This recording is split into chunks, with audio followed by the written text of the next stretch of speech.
السلام ومرحبا. نتمنى الفيديو هذا يلقاكم في احسن الاحوال. بالنسبه لهاد الزبونه، جات عندي طلبت مني واحد اللون يكون بني عسلي، يعني هي ما باغاش الالوان مفتوحه، وقالت لي درق لي الشيب. كما كيبان لكم في هاد الصوره هذه، في هاد الفيديو هذا كما كتشوفوا، راه عندها حتى لورانج. يعني الاكثريه كيخليو الشعر كيهبط بزاف، وملي كيهبط هذيك الساعه كيبداو مع الشامبون مع الجو مع هادي، كيولي يبان لورانج في شعرهم. كما كتشوفوا راه عندها واحد النسبة ديال الشيب. هذا هو اللون.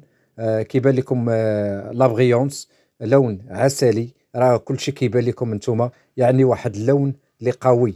راه حتى لورانج راه ما كاينش.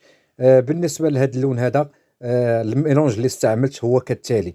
راه درت رقم 7.0، رقم 7.1، وكذلك المحايد تقريبا 7. راه درت منها واحد تقريبا واحد 50 غرام، وسبعة واحد 20 غرام، زائد نفس الكمية مع المحايد. لوكسيدون 20 بطبيعة الحال، باش ما يكونش ليا لورانج في الجدر. هذه هي الزبونة. بسم الله.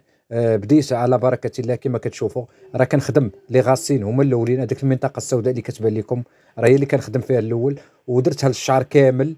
عاد باش خليتها واحد 10 دقائق، عاد باش صبغت لتحت. راه غادي يبان لكم كلشي الخدمة كيفاش درت ليها. نتمنى هذا الفيديو هذا يلقاكم في احسن الاحوال. ما كنبغيش نطول عليكم الهضره بزاف. المهم اللي عنده شي سؤال راه يقول لي في التعاليق، راه تقريبا كنجاوب على كل شيء. ماشي مشكل، الدنيا هانيه. نتمنى انني نلقى الدعم منكم.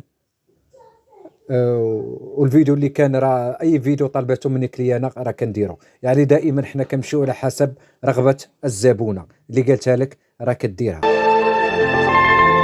بعض المرات راه كتكون عندي الخدمة، ولكن ما كنصورش. كيدوزو عندي شي خدمات، وما كن كيكون الصالون عامر. ملي كيكون الصالون خاوي عاد واش كنبين لكم الخدمة. ملي كيكون عامر كيبقى شي طالع اللي ستيتي، شي وحدين هابطين، شي وحدين كيهضروا معايا ما كيبغيوش يبينوا الوجه ديالهم. هذيك الساعة ملي كيكون عندي الصالون خاوي، راه كنستغل هذيك الفرصة وكنبين لكم الخدمة ديالي. المهم نخليكم وتبعوا الفيديو، وشكرا على الدعم ديالكم، الناس اللي كيعجبهم هذا المحتوى. ونتمنى انكم تستافدوا مني، واخا غير بالقليل. يلا، السلام عليكم.